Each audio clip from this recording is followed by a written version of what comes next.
বউ গলায় ফাঁস লাগিয়েছে। আসাদ অবিশ্বাস্য চোখে চেয়ে সিঁড়ি বেয়ে উদ্ভ্রান্তের ন্যায় ওপরে উঠল। চৌকাঠে দাঁড়িয়ে থাকা নববধূর কথা ভুলে গেল নিমেষেই। মেয়েটা অপলক চোখে লোকটার যাওয়া দেখে। ঘর ভর্তি মানুষকে উপেক্ষা করে আরশাদ ঝুলন্ত জিনাতের পা দুটো হাতে জাপটে ধরে বিড়বিড় করে অস্ফুট স্বরে বলল, জান, কেন করলে এমন? সাড়া না পেয়ে ছেলেটার মাথা খারাপ হয়ে গেল। ঘরের একপাশে জড়সড় হয়ে দাঁড়িয়ে থাকা সকলের দিকে রক্তচক্ষু দৃষ্টি ফেলে চিল্লিয়ে উঠল, এই, ও কথা বলছে না কেন? ওকে কথা বলতে বলো। ওর আরশাদ ওকে ডাকছে, কথা বলতে বলো না।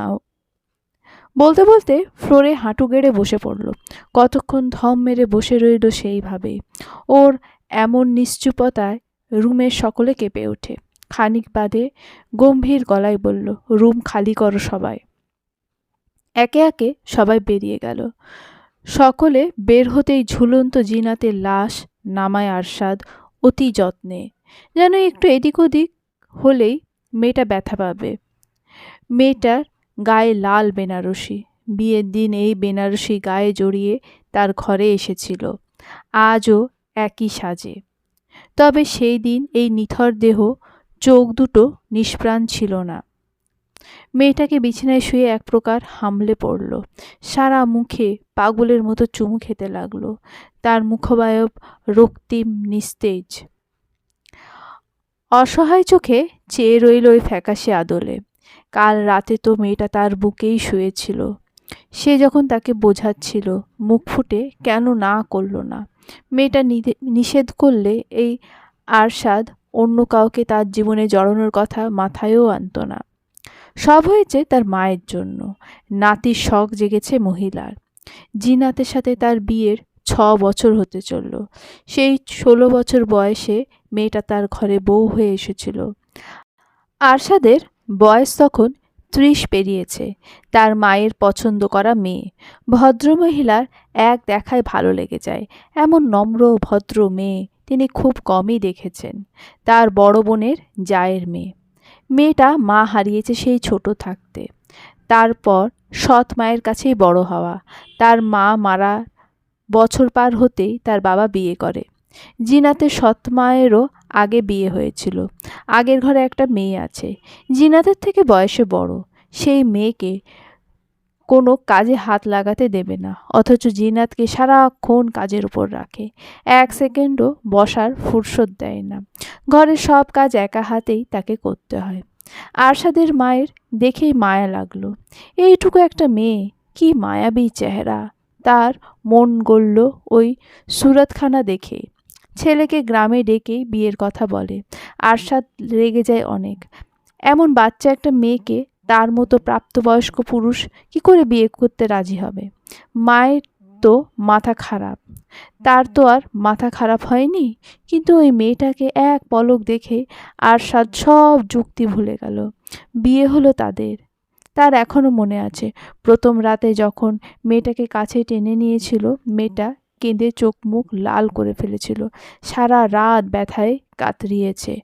পরের 2 রাত আরশাদ একবারের জন্য মেয়ের কাছে যায়নি। তার মন মেয়েটাকে চাইলেও ছুঁয়ে দেখেনি। অদ্ভুতভাবে এরপর যতবারই ছুঁয়েছে ওই মেয়ে কান্না করে আর চোখ লাল করেনি। তীব্র ব্যথায় ছটফট করতে দেখেছে, কিন্তু ওই ষোড়শী কন্যাকে কাঁদতে দেখেনি সে। তবে ওই ক্রন্দনরত মুখশ্রী আরশাদ আজও ভুলতে পারে না। ওই বাচ্চা মেয়েটা 22 বছরের রমণী এখন। কি নিখুঁত বদন, চালচলনেও বেশ পরিবর্তন এসেছে।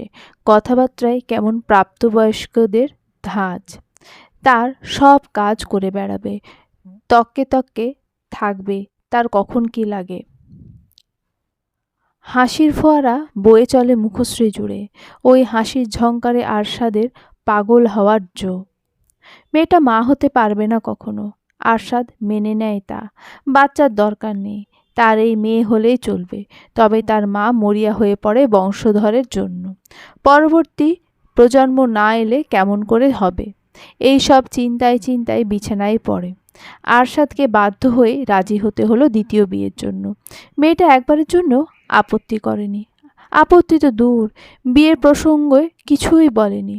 তবুও আরশাদ কাল রাতে বুকে জড়িয়ে মেয়েটাকে যখন বুঝিয়েছিল, মেয়েটা তো চুপটি করে শুনেছিল তার সব কথা।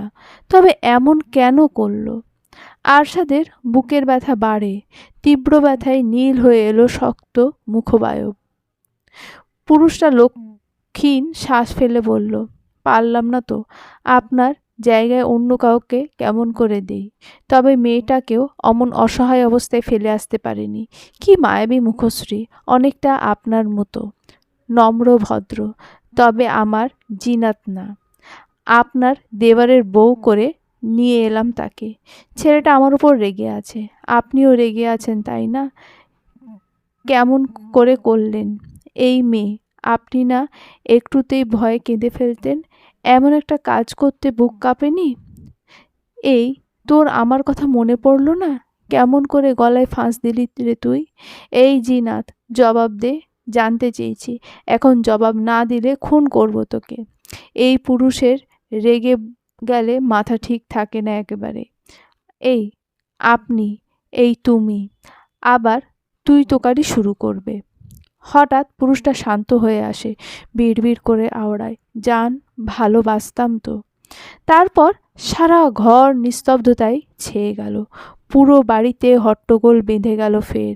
কান্নার হিড়িক পড়েছে যেন। ঘর থেকে বের করা হলো দুটো লাশ, সাদা কাফনে মোড়া হলো দেহ দুখানা, রাখা হলো পাশাপাশি দুটো খাটিয়ায়। যেন তাদের একসাথেই যাওয়ার কথা ছিল, বহু আগে থেকে, যখন থেকে আত্মার সনে আত্মার সন্ধি মিলেছে। সমাপ্ত।